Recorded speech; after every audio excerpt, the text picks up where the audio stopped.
नमस्कार दोस्तों, आप देख रहे हैं स्पोर्ट्स और आपके साथ मैं हूं अपूर्व मिश्रा। टीम इंडिया वापस आ चुकी है ऑस्ट्रेलिया में किला फतेह करके और ऑस्ट्रेलिया के गाबा के किले को ध्वस्त करते हुए उसको सीरीज हरा के वापस आ चुकी है। तो बहुत सारे अहम किस्से, कहानियां इस सीरीज से जुड़ी हुई अंदर की बातें सामने आ रही हैं और हम लगातार आपको उससे रूबरू भी करवा रहे हैं और आप उसे पसंद भी कर रहे हैं। इसीलिए एक और किस्सा मैं आपके लिए लेकर आया हूं और यह किस्सा जुड़ा हुआ है टी नटराजन से जुड़ा हुआ।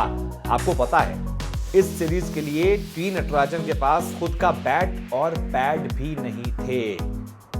बड़ा इंटरेस्टिंग किस्सा है। मतलब सुनने में तो यकीन नहीं हो रहा होगा आपको यार कि यहां से वो तो गए थे, बैट पैड भी अपना नहीं ले गए थे, कैसे उनके पास बैट पैड नहीं था।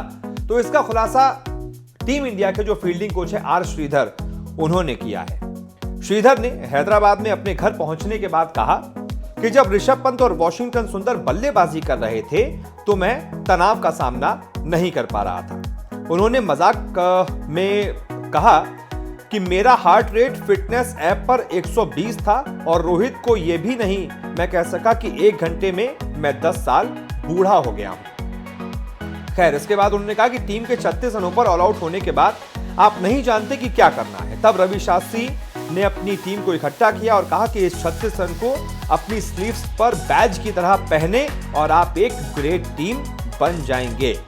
इसके बाद उन्होंने कहा कि 40 दिनों के बाद ये सच हुआ।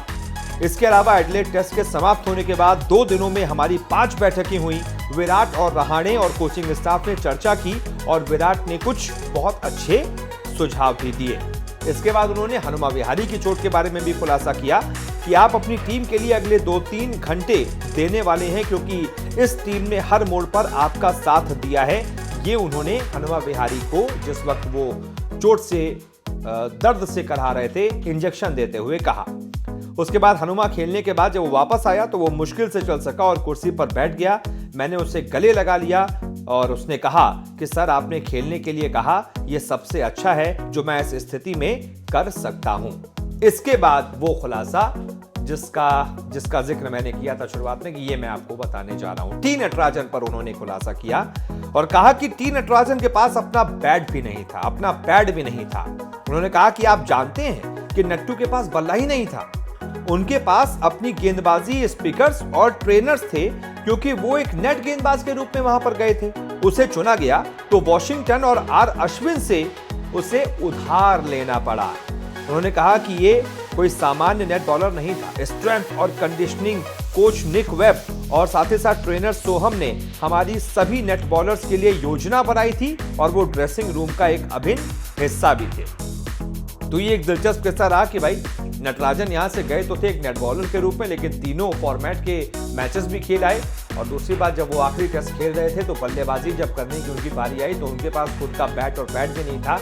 उन्हें उधार लेकर, बैट किसी से लिया, पैड किसी से लिया, उधार लेकर जो है उन्होंने बल्लेबाजी की। एक बार उनकी बल्लेबाजी आई थी पहली इनिंग में और उसमें जो सामान वो पहने थे वो उधार का था। बड़ी बात है कि बड़ा दिल दिखाते हुए अश्विन ने, सुंदर ने अपना सामान उनके साथ साझा किया। यही टीम की यूनिटी भी दिखाता है और यूनिटी इन डाइवर्सिटी भी दिखाता है जो हमारे देश में भी दिखती है और टीम इंडिया में भी दिखती है।